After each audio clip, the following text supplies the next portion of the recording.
Hear me? All right, we are live on YouTube, and Facebook is currently trying its best to get us live. And Mike, yes, I can hear you, and I do not hear me, which is a bonus. Not for us, though. We need you, Paul.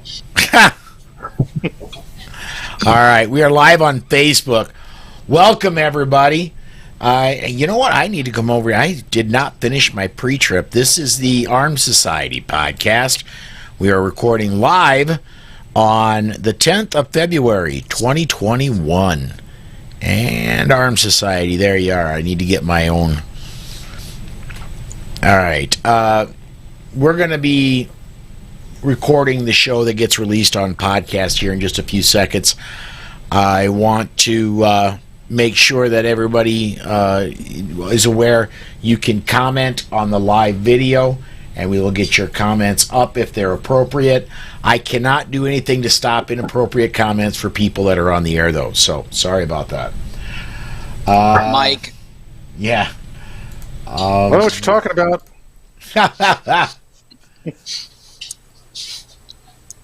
No, I don't want Armed Society. I want self-defense. There we go. Fine posts. Got to turn my phone off.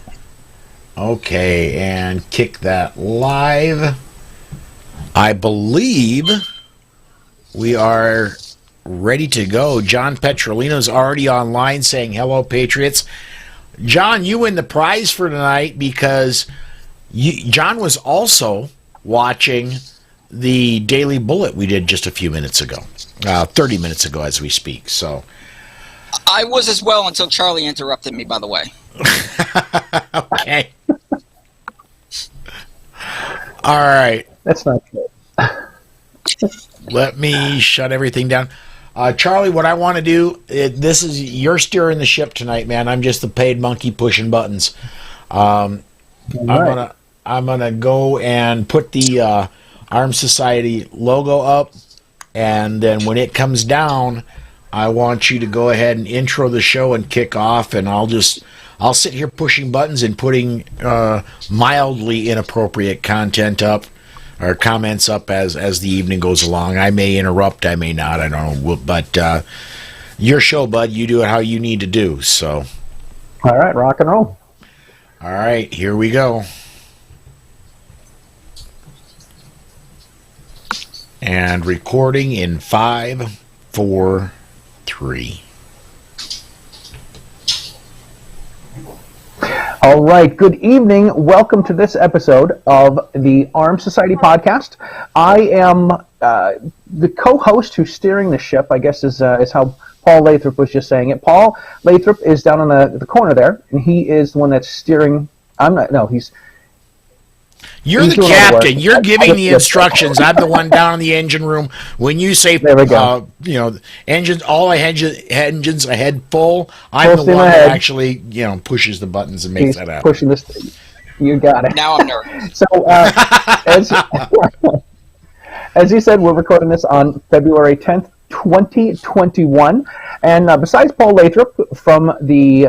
oh my gosh, what's his title? The Deputy Director of Social Media at the Second Amendment Foundation. I have a couple people with me. Close. I always want to remember Deputy, and then I remember Director, but I always forget one of them. Aha. I think it's New Media, or just Media. Deputy Director of New Media, yes. The last time I had Director of New Media, and I forgot the Deputy. So there's two things I can remember. I can't remember three. Anyway, so besides Paul Lathrop, we have Kevin Sona from Florida Carry, and we have Mike Piwowarski from the Arms Room Radio. And tonight what we're going to be talking about is we're going to be talking about some current events that have happened in the gun world, but we are also going to talk about some events that are happening next month. So Kevin Sona, please give us a little quick intro about yourself. I'm just a husband, a father, and someone who's my advocacy and my passion for civil rights I kind of just dive into things and go at it full force, if that helps, if that means anything. That's kind of where I go with things. I'm just I believe in everyone's civil rights, and I give everything I can to fight for them. Come on, Kevin. We got an hour to fill. we can see how you really get into things, because behind you have a lot of cast iron pots and pans. Just a few. Just I a few. enjoy it. That's It's all right. actually like it's kind of a getaway. I enjoy restoring them. All right. Well, very cool. So that's Kevin Sona. Mike Piwowarski, please tell us about you, sir, even though we can't see you. Yeah, well, maybe the way I'm dressed, it's probably best you shouldn't. I did take a shower for this, though, so that's disappointing. Thank you. We can smell that from here. Well, there's a lot less oily sheen on my face than normal, so it would go well with the camera. Listen, Kevin doesn't want to tell you. I'll tell you about Kevin. Kevin is a guy from Florida, Cary, who does an incredible job with their special projects, special events. One of their board of director guys. And puts on events, and I know that's one of the ones we're going to be talking about tonight. Just absolutely incredible the work this young man's been able to do here in the Second Amendment community down in Florida, which is starting to bleed out into other states and around the country. We take him with us when we go places, is what we're saying. So he's a great guy, and his little hobby there. I'm even sending him one. He shops around the country for those old 100-year-old cast iron pots and pans, and then refurbs them, and he's got this magic wall of cast iron pans behind him now. It's absolutely. I thought you just washed it and put it in the dishwasher. I had no idea, and he scolded me for it. He seasoned it in or something like that. I don't even know what that means. To me, that sounds like you don't clean it. So he's been a really good guy for us down here in Second Amendment world. So he's not going to give himself credit, so I'll do it for him. Me, I'm just a guy with a radio show who's a Second Amendment absolutist, and it's hard for me to shut up, so I'll just be quiet now. Mike, that is an awesome. Checks in the mail, Mike. That's a great intro for Kevin. We're going to have to go back and transcribe that and give it to his parole officer. So that'll be good. There you go. All right. Well, the reason that we're here with a couple gentlemen from Florida is because sometime like the third weekend of Florida, there's going to be a camping event. And Kevin, you have put this together. This is such an incredible thing that you've been doing. You've been doing this for a few years. So tell us about the Florida Cary camping event. Well, it just started as a fellowship. It just started for a bunch of guys to get together with their families and have a good time. And then it turned into, I keep saying it's kind of like a mini GRPC, but in the woods.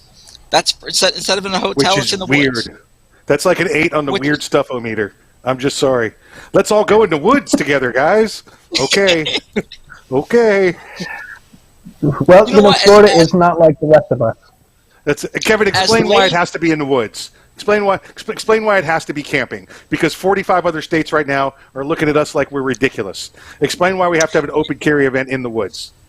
45 states have some form of open carry, and basically open carry in the state of Florida is illegal unless you're engaged in a couple exempted activities, which are hunting, fishing, camping, target shooting, or camping, going to and from during those events. So that's the only way we can pretty much open carry in the state of Florida besides on your own property. But out in basically public, off your property, basically, you got to be doing one of those exempted activities. So that's where we kind of started, and what was that, Charlie? I was going to say, I've got a friend who likes to say that you can open carry in Florida when you're doing the ING activities: camping, fishing, hunting. So I think that's a good way to remember it. All right, so this, first of all, yeah, it's good stuff, man. Kevin, how long have you been doing the camping event? I think our first one was 2018. When we first formed that. And like I said, it started as a fellowship, but it's grown where we've had speakers and participants that have come from all over the country. Pretty much the who's who in the 2A community. I think it's pretty awesome when I'm not seeking out guest speakers and they're reaching out to me going, hey, how do I become a part of this? So this year has been a challenge, but it's interesting the way it comes together. A lot of help, a lot of good friends, including Paul and Susan. Paul's playing a very big role in this year's event, believe me. I think I'm ringing his phone off the hook daily. Ha! Well, I don't know about daily, but I have an ignore button on my phone. You know. You haven't hit it yet. He hasn't always, you never know when he's using it. He could be hitting it and not answering. Yes. Keyword is yet, though. Yet. This is true. So when it started out just a few years ago, how many people did you have? First year, I think we had maybe 25. Second year, I believe you attended Charlie's second year, and we had about 45, 50. Last year, we had 230, 240, between 220, 240. So that's amazing. My goal this year is to hit 300. This year's issue we had was obviously the C thing, which I'm not going to mention because I don't want to get the podcast censored. But we couldn't reserve things in the state parks, such as the big, large pavilions. So we also had issue with finding campgrounds. Every campground was either booked in the state of Florida, and I mean booked solid, or there was just they weren't taking reservations. Luckily, one night, my wife Sarah, found Ross Prairie State Campground that was available, and we automatically next day booked, I think, 11 sites. And then recently we just purchased booked 2 more sites for the event as well, and filled them. And then the issue was Saturday, March 20th, speaker portion of the event for the people who can't camp was how are we going to hold the event if we don't have a location? Obviously, the campground's not going to be happy if 300 people show up who aren't camping. So I reached out to a company called Runaway Campers here in Summerfield, Florida. And I asked, hey, would you guys be willing to be a part of this? Explain what it is. And they wanted to vet our speakers. And I said, I'll do something even better. Here's some videos of last year and the years past. And they called me back and said, let's do it. So I am blessed, and I owe them a lot because they're actually saving this event, without a doubt. Runawaycampers.com. Runawaycampers.com. They've been a big supporter. Absolutely. They've been taking heat. There's the anti-gun crowd that they've been taking some heat from. So if you're in the market for a camper or you just want to look at some cool new stuff, runawaycampers.com. Yep, they make small little travel trailers, basically bed on wheels that you pull with your car, a little small SUV. They are taking heat. Mike is absolutely right. I got word that they've been getting some nasty emails, and some people have threatened to start a campaign to get them silenced. You know, the cancel culture thing going on. So personally, I feel bad for that. I reached out to Stephen Shives, the owner, and Stephen's response is we always look forward to a challenge, and we'll take that challenge. And we got to give that credit. So if you have the chance, go to their Facebook page, Runaway Campers, like them, give them a share, check them out on YouTube. Send them a phone call, give them a voicemail, give them a call, and let them know you guys appreciate that what they're doing for the 2A rights. You do realize that anybody under 30 doesn't make phone calls anymore. Just shoot them an email. There we go. Do they have a text number? Counter their nasty voicemails. Yes. I got to say that, we all talk about the private businesses can do what they'd like to do, and so you have a private business that wants to support a state group, that wants to support a civil rights group, and somebody that sticks up for our Second Amendment, and then people are going to backlash and tell them that they think they're wrong for doing this. This is crazy talk. I mean, who would think about, well, we're going to get the cancel culture to a camper company? Are you kidding me? And to a campground? A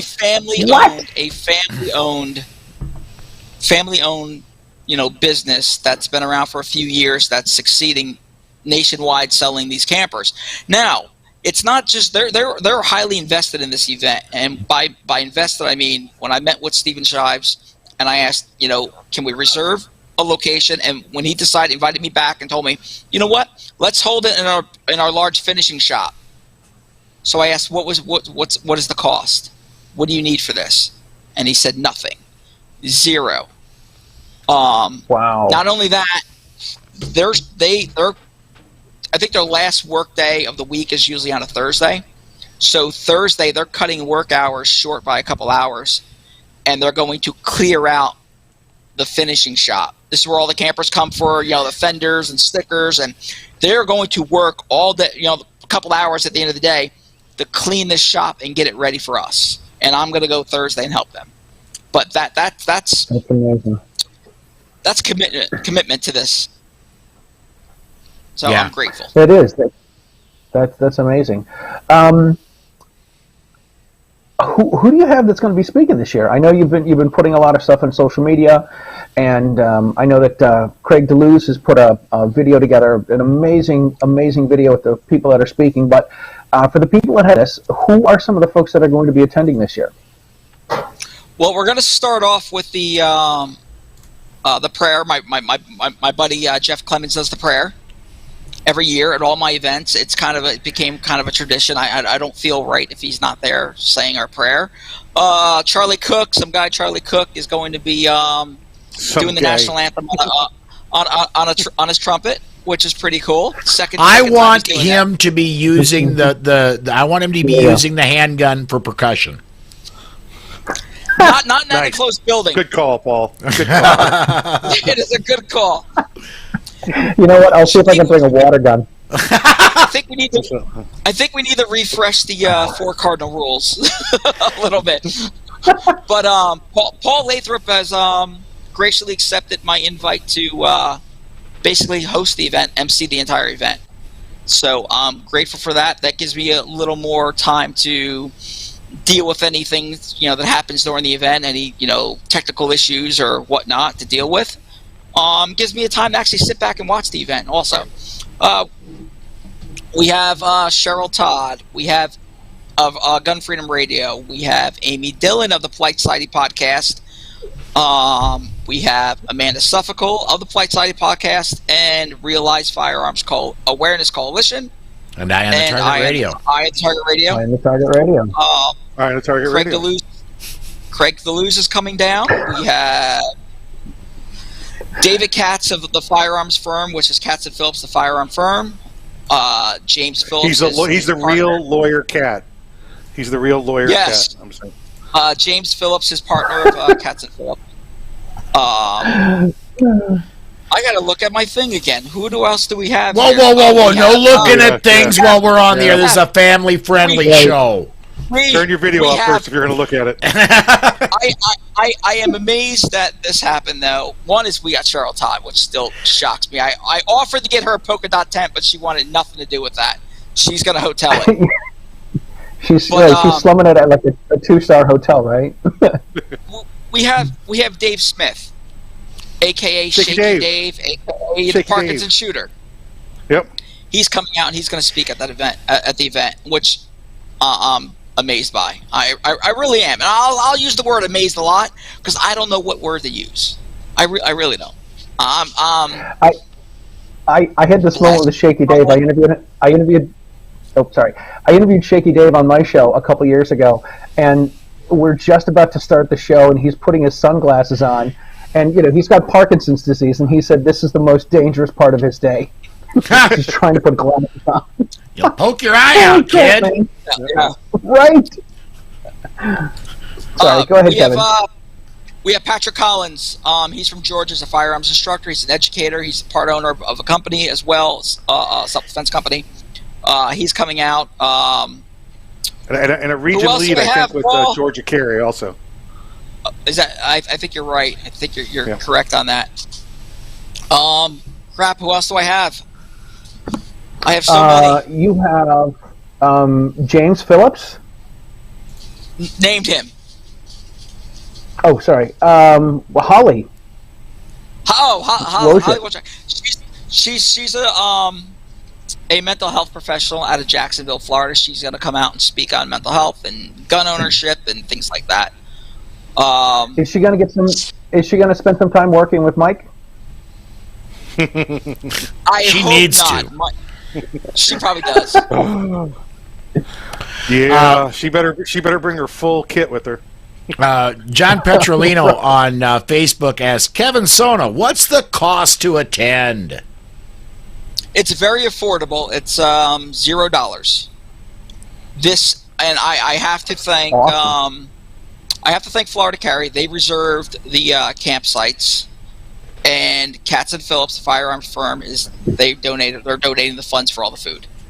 So it's been huge. And David and James have told me multiple times, you need anything, let me know. Let us know. We want to do anything we can to help this event. So having partners like that helps big time. That's amazing. That is amazing. Hey, some of the other people I see there also. Oops, sorry, Charlie. It's tough. Say I that again, Mike. Okay, I know you can't see me. You got a roundtable event going on also. We do have a roundtable event going on. We're going to be discussing diversity in the 2A community. And we have a bunch of other people that are not on the event list per se, but it is Rick Ector from Detroit, from the Legally rock Armed in star Detroit. from Detroit. So the rock star from Detroit. We have Patrick Collins is going to be on that panel as well. Gina Roberts, Amy Dillon, Dr. John Edine. We have Rob Morse is going to be on that panel, and an individual that you cannot see right now, Mike P, will also be on that panel. I'm hoping my video is working by then. and Dave Smith, Shaky Dave, will also be on the panel and talk about firearms ownership, gun ownership, being in the disability side of things. Very cool. Very cool. To kind of close it up with this, is there anything else that we need to know? The last thing we're going to find out is how people can find out about this and what town it's in, and can they come on Friday night? Is it just on Saturday? The campground is booked up, so if anyone wants to come out and spend the night, you're going to have to hotel it. But the event is free. We're also serving food, and if you're there and the what's I going to say? It's just look up Runaway Campers, March 20th at Runaway Campers in Summerfield. It's right across from the big Market of Marion flea market. You'll see all these little mini campers out in front there. So it's a pretty interesting event. And I'm stoked, and I'm nervous, and I'm stressed. Couple of comments I want to bring up that just flashed by on social media. First one, John asked, for those of us who want to support should join Florida Carry. Tell us a little bit about, Kevin, what Florida Carry does besides putting on a kick-ass speaker event in March. We're the premier civil rights, gun rights state organization in Florida. We do everything. We have three main purposes, and that's education, legislation, and unfortunately litigation if we have to go there. We have some good attorneys that take care of the litigation side of things and help with the legislation side of things. But I kind of concentrate, my role is I really do concentrate on the educational side of things, and that's where these events come into play. But we try to keep our members active on bad gun bills that are coming up and good gun bills that may be happening, which are far and in between. That's pretty much what we do with it. But the legislation side of things is where we really focus our stuff on. Very cool. And we can find this as an event on the Florida Carry Facebook page? It's on the Florida Carry Facebook page, and I think it's going to be up here in the next day or so on the new, updated, rebuilt Florida Carry website, which is floridacarry.org. Very cool. Very cool. Anything else about this? Besides, it's going to be a great time, and everybody should come out so we get more than 300 people. We got that it costs nothing. We got that it's in Summerfield, Florida. It is on March 19th to 21st, with all of the big stuff happening on the 20th. People can come for free. You can support Florida Carry at Florida Carry's website. What's Florida Carry website? FloridaCarry.org. We're going to have door prizes. Yeah. Oh, door prizes. Belt-fed machine gun? Not yet. No, Amanda. I'm trying. Amanda Suffolk is bringing all these extra doors that she has. She's bringing those down and giving those out. Well, don't we know someone who's got a machine gun license? We do know someone that just got a machine gun license. I got a machine gun license a couple weeks ago. So we're gonna have barbecue. We're gonna have barbecue, hamburgers, hot dogs, drinks. There's gonna be plenty of door prizes to give out. We're gonna basically hand out some. It's not a raffle or anything like that, but we'll be calling names and.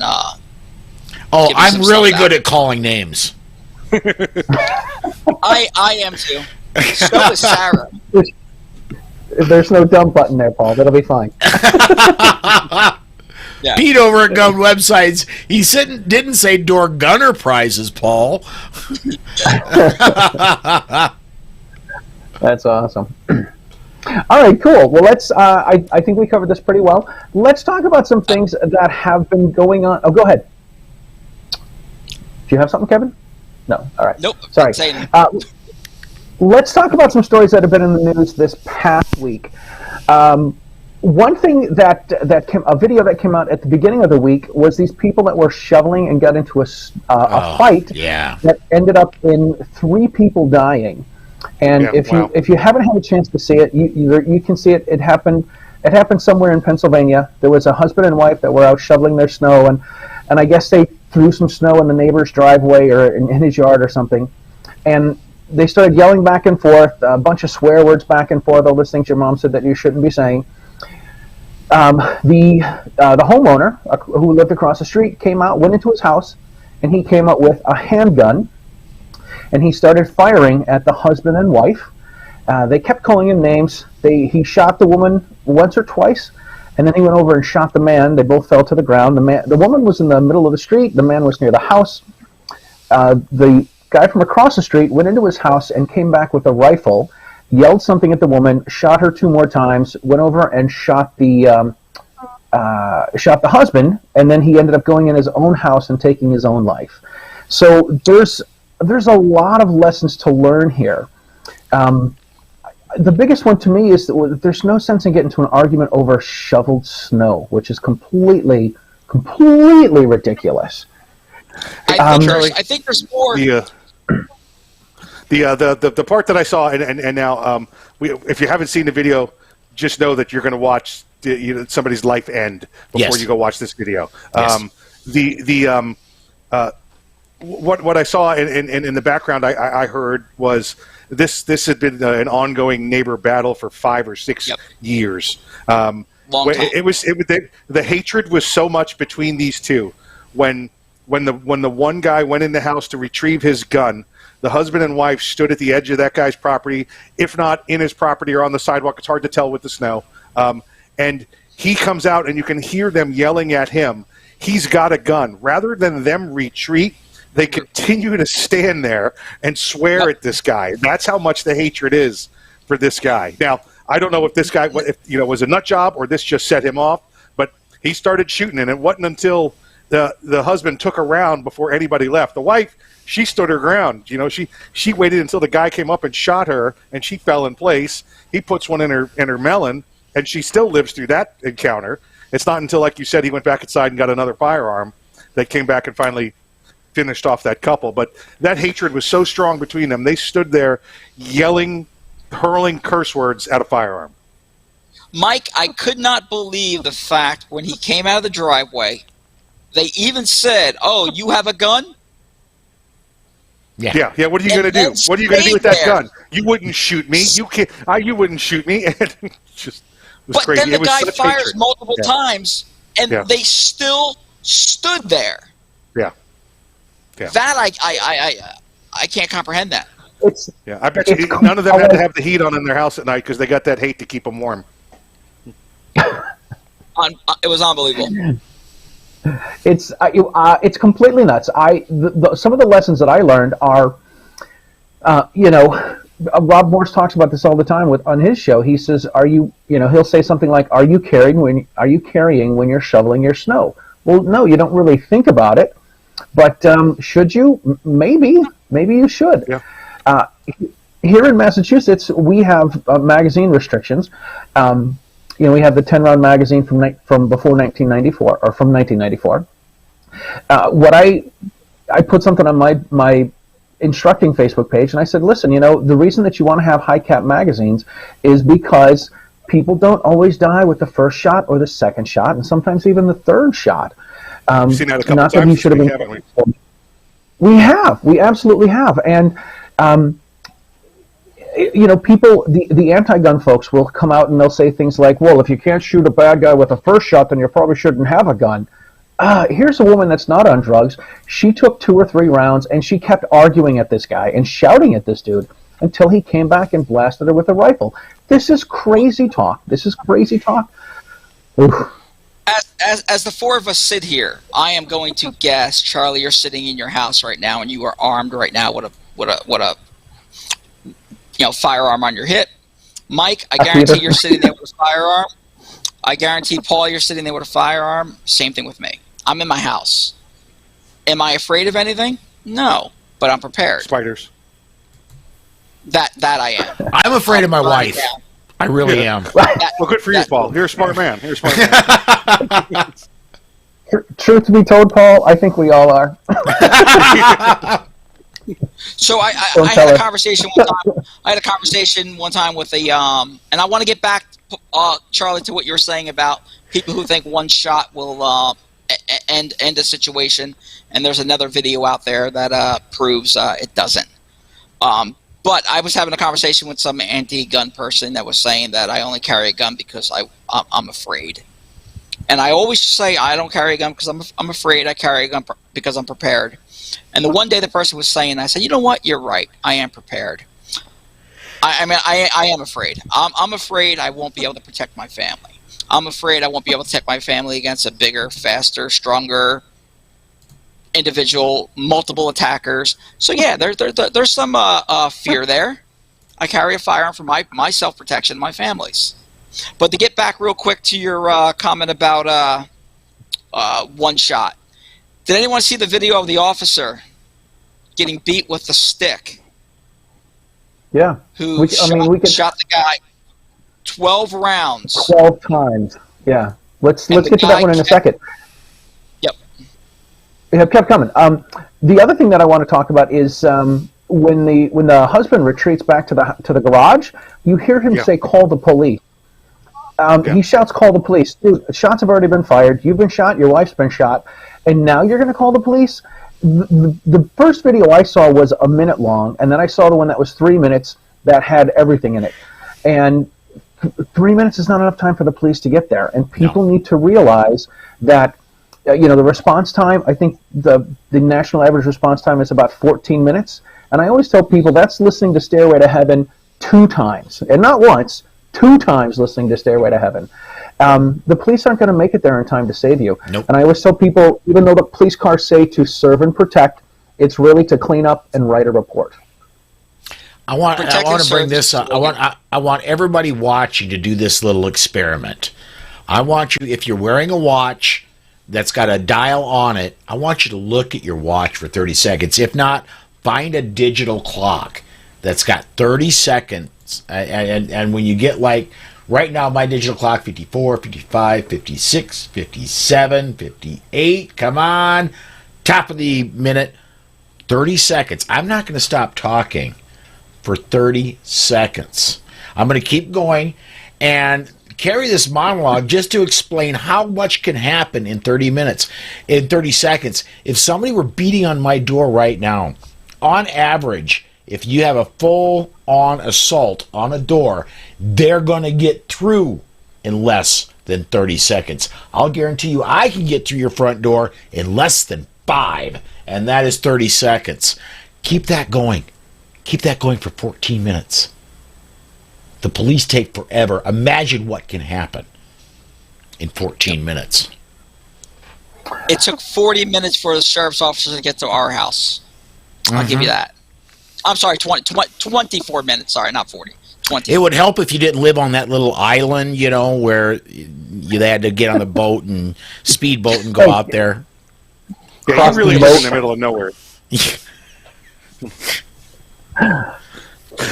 Yeah, so that's good. I think we covered that one pretty well. There's certainly lessons to be learned, and every time I see one of these videos, every time I read one of the stories, I say, okay, what can we learn from this? How can we pass this on to other people so that they become aware of these things and they think about these things so that hopefully it doesn't happen to them. So let's get into what you were just talking about, Kevin. The guy that was beating the cop with a stick, and you see the cop retreating. The cop fired 12 rounds into him before the guy finally fell. It's 12 rounds is a lot. Here in Massachusetts, that's a magazine plus 2 extra rounds. Yeah, and unless it's that I want to. It's already been alluded to, but I want to go off on this a little bit. The people that are for magazine limits, and there are two of them. You hear this people from all the 1911 fans. I carry a 45 because it's silly shooting twice. You know what? If they're amped up on whatever this guy was amped up on, unless you hit the heart and stop circulation, or you hit the brain stem and stop the electrical impulses in the brain. Those are the only two that are going to stop anything quickly. And the heart takes about 15 to 30 seconds to stop the entire body. There's I was just going to counter. I would tend to. Yeah, listen, I'm a purist as far as the caliber. I mean, I carry a 45 because it's God's caliber. That's what he carried. So, and they don't make a 46. That's why I carry the 45. I actually do carry a 50, a Glock USGI 50 cal, because they make them now. So there was a lot of things, and I've got 21 years in law enforcement as a trainer and as a boss. A lot of things looking at this video. One of the reasons that guy came 12 steps, obviously he had some sort of nonsense going on between the ears that wasn't normal there. If you look at the angle of that video, when the guy was walking towards the cop was backing downhill. He was heading down an incline. So as the guy started to take rounds, his momentum still took him forward as gravity would take him forward, moving forward. 12 rounds with a 9mm. 12 rounds with a 9mm when you're not feeling pain is 12 rounds with a 9mm. If you ever shoot an animal, what do they do when you shoot an animal? Unless you get that cerebellum shot, what does an animal do when you shoot it? Runs. They continue to run because they have not seen the movie or the TV show where they're supposed to sit down and die when they get shot. Okay, they don't know that. They know pain, continue to move forward, or I must get away from this pain and flight away. With this bad guy, he obviously wasn't feeling anything. Don't know why. Don't know if there was a mental disease. The cop did everything he should have done. He backed away. He tried to get more distance. The only thing I would have done is maybe stepped off that rail to the left or to the right instead of going straight backwards as you try to get away. But he was probably going back towards the cover of his vehicle. No fault do I see anything with the cop. Paul, here's where I'll disagree with you at. I've been there. I've been with the cop for 20 years, military for 27 years, been overseas, multiple shootings, multiple deadly force encounters. A 45 in that center mass area, I don't care if there's nothing going on between your brain or not, you're feeling pain, will put you on the ground. The force of a 230 grain subsonic round coming at you 4 or 5 feet away is going to stop your momentum. A 9mm will not. No, it won't. Otherwise, let's follow physics, dude. If it were going to knock a perp down, it would knock you down. Yeah, absolutely. Yeah, it's just we're arguing over ballistics in a gel pad at this point. What the important thing? The important thing is, I mean, that round has a little more stopping power. Was it going to stop this guy? Who knows? But the big point here being, here's a guy who's trained. Here's a guy who it's his whole life. That cop's probably got 15 years on the road looking at him. Did everything he was supposed to do. Nobody will find fault with what he did. And this guy still took 12 rounds coming at him. Yep. I find zero fault in what the officer did. The only thing I disagree with the officer on that is distance is your friend. If that guy had a knife instead of a stick, we may be talking about a dead perp and a dead cop because he was in perfect range to stab the individual. That was my only thing. But remember, this was not a response to a disturbance. This was a traffic accident call at 8:30 in the morning on a Saturday. He's going over to talk to this guy as the victim or the witness in a traffic accident. There's no indications there that this guy's a whack job. Okay? So he goes over to get close. And then you're standing there in traffic having a conversation with him, and the guy gets weird. The cop's probably his first thought is to keep the guy out of traffic so he doesn't get hit by a car. Because there's not a gun.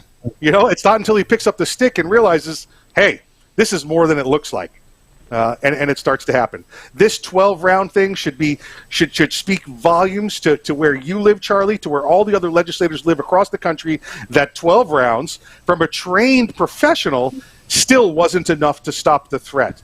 How would you expect the 100-pound woman, the college student, the elderly man, whoever it is? How do you expect all of 4 of us that are healthy men standing here when somebody shows up and 12 rounds doesn't stop them? What am I supposed to do when I get to the 10th? Go, oh, sorry, hold on, I got to call my congressman. Yep. Exactly. Personally, I carry a 9mm just for capacity. I carry a That is 40. one of the reasons. Yeah, it's, I'm good with all calibers, but one thing I know none of us will disagree on is handgun calibers, no matter what they are relatively weak calibers. A handgun is a relatively weak power. I don't like to use the word stopping power because a handgun doesn't really have that unless you hit the switch. The sole purpose of my handgun is to get me to my rifle. Yep. Exactly. People, that's a great response. People ask me, what do you recommend, Kev, for home defense? 7mm Magnum. A handgun's to get you to your shotgun, your shotgun's to get you to your AR. Yep. There you go. Very cool. All right, Couple of let's check social out some media other comments, stories. if I could, Charlie, real quick. Because they fly by. They're so tiny on the screen. I want to run them again here. Let me hit this switch so I can do that. And Charlie Chambers, Charlie's a great brand, says body shots Charlie. are a timer and headshot is a switch. Train. And John Petrolino says, to Paul's point about 30 seconds, the Tuller drill really illustrates how fast so much can happen. There's with law enforcement, it's one of the things being taught now is and this cop obviously had all the updated latest training. I'm not putting anything bad about this cop.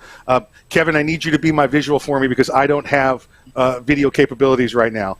After 2 or 3 shots, what law enforcement's now getting to do, especially at this close in, is Kevin, point the finger underneath at your chest. Point the finger at your chest. Now the cop takes it, and if that second, third round doesn't go through, angle it up, and angle the finger up, angle it up under your chin. Put it under your chin. That's where the cop shoots the third round. Mm-hmm. If you're that close in, it's called G-Raps. It's the Gula style of resting. You get 2 or 3 rounds right there, and it does not go down. You lift it up and you put it through, like you said, the cerebellum, Paul, right through the old medulla oblongata. What you guys don't see right now, I am literally cracking up as I drew my fake handgun at the camera as Mike was demonstrating. Sarah and my daughter Kayla are in the kitchen shooting back at me. Going ding, ding, ding. Hey, so have they not seen cartoons before? There's a whole wall of frying pans there. True. That's Sarah's weapon room right there. That's what that is. Too cool. That's what I want to know, Kevin. Does a seasoned frying pan and an unseasoned frying pan make a different noise when you bang somebody in the head with it? I'll let you know when I wake up. Oh. Right, do the bigger pans bring bigger birds around your head? All right, let's talk about another story. They tweet louder. Nice. Let's talk about another story that happened in, I think it happened in the Hermitage in Tennessee.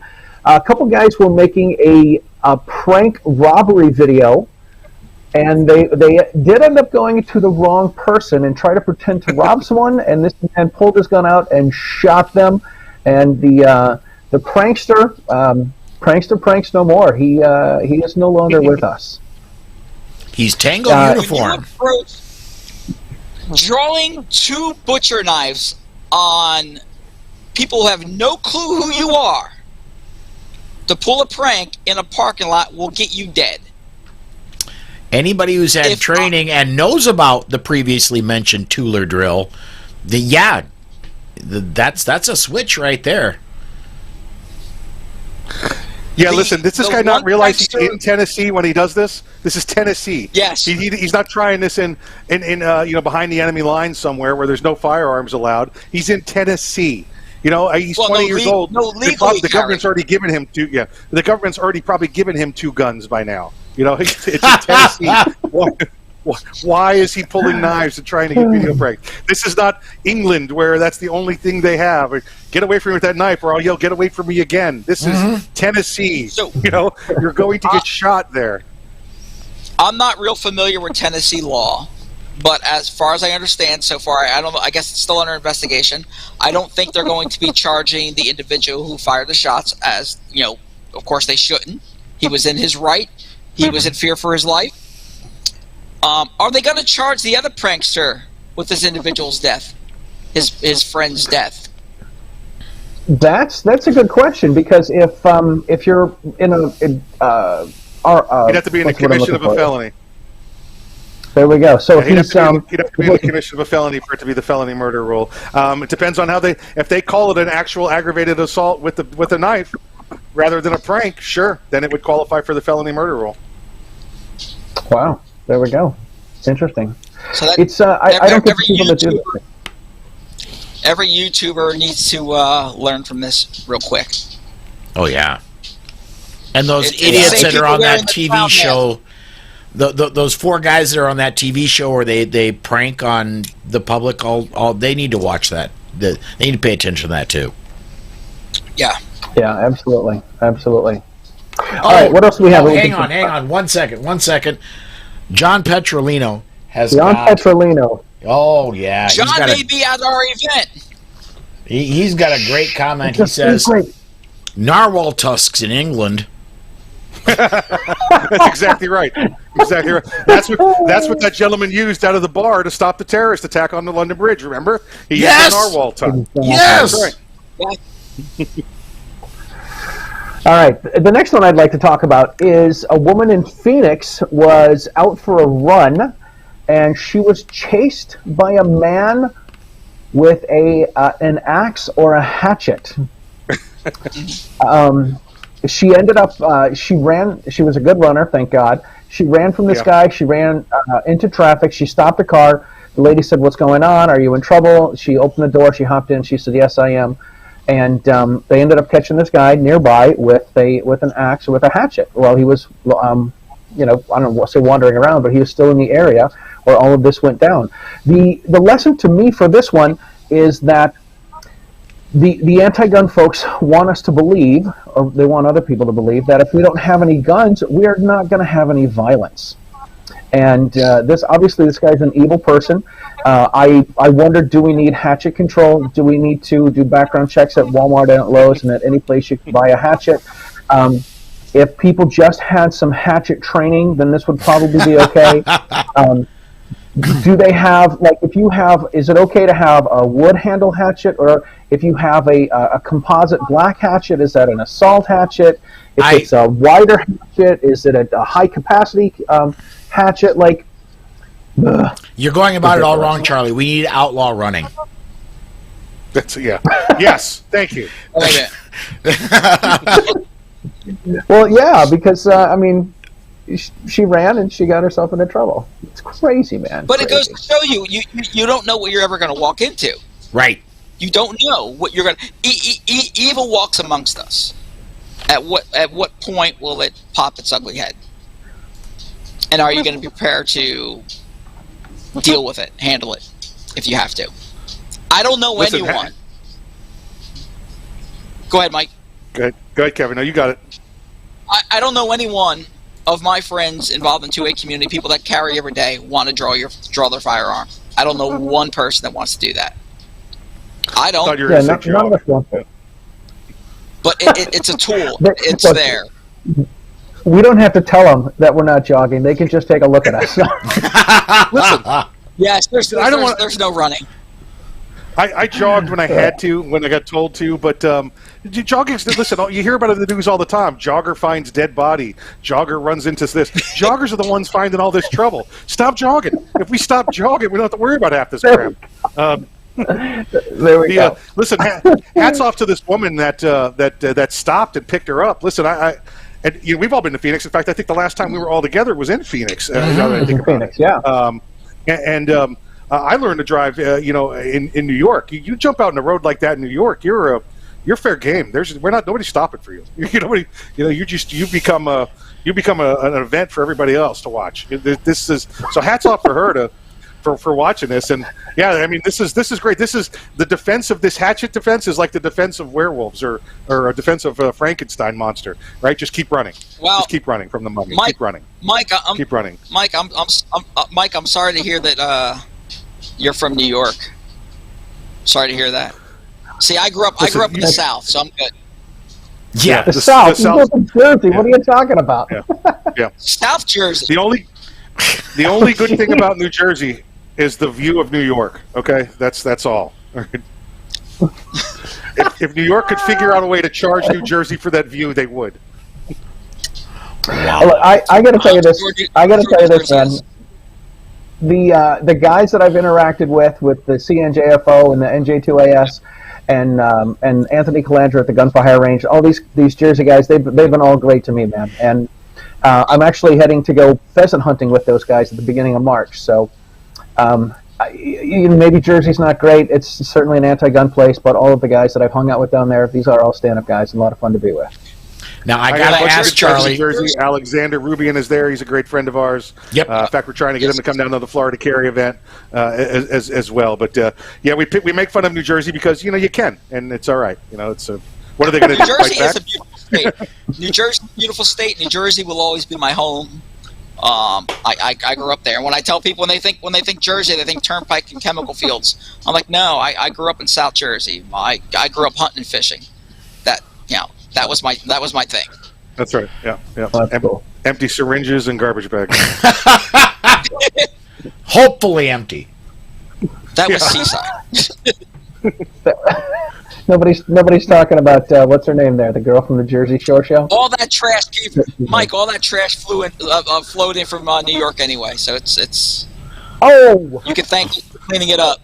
What do you got, DJ Play Nice on YouTube says, Mr. Sona. Dude, don't call him Mr. It inflates his head. No. Thank you for being here today. Florida is a very diverse state and has the potential to set the 2A tempo for the eastern seaboard. What can the rest of us learn from your state? Mike, one thing that I will tell people, everyone thinks we're the gunshine state. We're not. We are not far off from being. We are not far off right now from being New Jersey or being California. Mike will tell you this. We need responsible gun owners, and I'll use that term, responsible gun owners, to stand up, get vocal, write your legislators, call your legislators, get active in the community, and start fighting with us. And join Florida Carry. The more people we have joining Florida Carry, the more we can fight on the legislation side of things. We have a paid lobbyist, and it takes time to takes money to get individuals there and to file lawsuits. It's not cheap. Second Amendment Foundation knows this. Mm-hmm. It's not a cheap thing. Mike will tell you this. Mike, I talk with Mike all the time, and I'm sorry, it's gun owners. It's gun owners. We need to get active. And to the viewers, guys, I'm sorry, Kevin. Give me just 1 second. I'll throw right back to you, but I promise. To everybody watching who's used to watching me on other stuff, this is my fun time. This is the one where I get to cut back and have fun. So the inappropriate comments, the giving crap to my good friends, this is me as you would see me if you were to run across me Saturday night at the Florida Carry event. This is just me having fun. I'm yes, we're talking about serious stuff, but this is the 1 hour a week when I'm on the air that I just get to cut loose because it's not attached to anything. So, go ahead, Kevin. I'm sorry. Yeah. We can see real quick, Paul. We can see that you let your hair down, all of it. Oh, I resemble that remark. The one thing that, to answer the individual's question, I don't remember the gentleman's name, but the one thing we have to gun owners, responsible gun owners, and when I'm using the term responsible gun owners for a few reasons. One is it's someone who preaches the 4 cardinal rules, and it's someone who stands up and fights for their rights. That's a responsible gun owner to me. Someone who has a firearm that's top of their closet and they haven't seen it in 3 years, to me, is not a responsible gun owner. That I may draw heat on that, but I'll take that heat. A responsible gun owner is someone who stands up and fights for everyone's right. My thing is individuals who see a bad gun bill come down the pipe and they go, someone will stop it, someone will do it, not realizing they are that someone. They need to help. They can't depend. Florida Carry is nothing. The Second Amendment Foundation is nothing without their members. We need the support, and that's the thing. we need people to join. We need people to help. When we ask You know, people to write and contact legislators, we need them to do that. And I'll say this, I'm up here in occupied territory in Massachusetts. All of the things that people are proposing, we have those. We have magazine capacity restrictions since 1994. If you want to buy a high cap magazine, it's got to be 27 years or older if you want to have more than 10 rounds in a magazine. We have guns that we cannot get from dealers because they're not on some approved weapons roster where the state decided they wanted to try to destroy these guns to see if they passed the state's expectation of how safe a firearm should be. We have an assault weapon ban. We have if you have an AR-15 that is newer, or if you're buying it new, it's got to have a fixed magazine in it. It can't have more than one evil feature. If it was before that, and those are pistol grips, collapsible stocks, flash hiders, bayonet lugs, and grenade launchers. So you can only have one evil feature, and it's a modern sporting rifle. You have more than one evil feature, it's an assault weapon. We have all this stuff. I hate saying Massachusetts is the future of what gun control is going to be, but it is. It's all of this nonsense that you guys in free America don't have, and we're living with all of this ridiculous.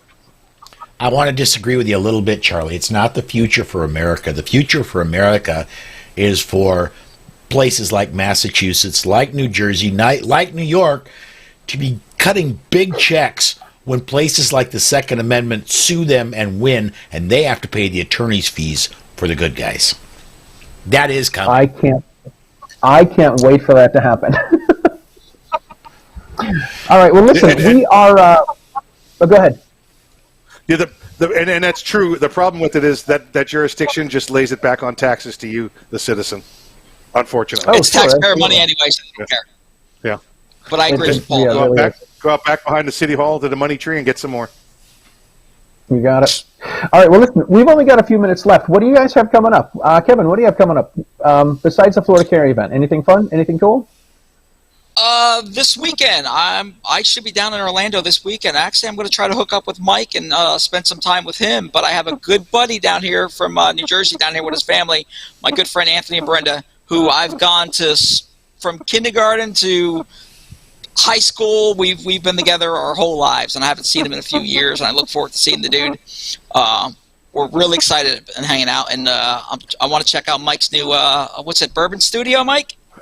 The Location Bravo, coming to you live from the Bourbon Studios. Nice. There we go. That's my plan. Very cool. My buddy Anthony. That's awesome. Kevin, I also want to wish you a happy birthday, man. I know you're here. You're at home. You're taking time out of your birthday. It's your son's birthday as well. Which is weird. So half your house is having a birthday. I know, right? How did they plan that out? And your son's name is Kevin as well, isn't it? Yeah. Yes. Yeah. It's more of a cloning thing, I'm pretty sure. Yeah. He has a middle name. He has a middle name now. He's named after my Uncle Harry. Kevin Clone Sona. Who's no longer with us. All right. Mike, how about you? What do you have coming up? How can people find you? Listen, every live every Saturday, 3 to 5 p.m. armsroomradio.com. We're on.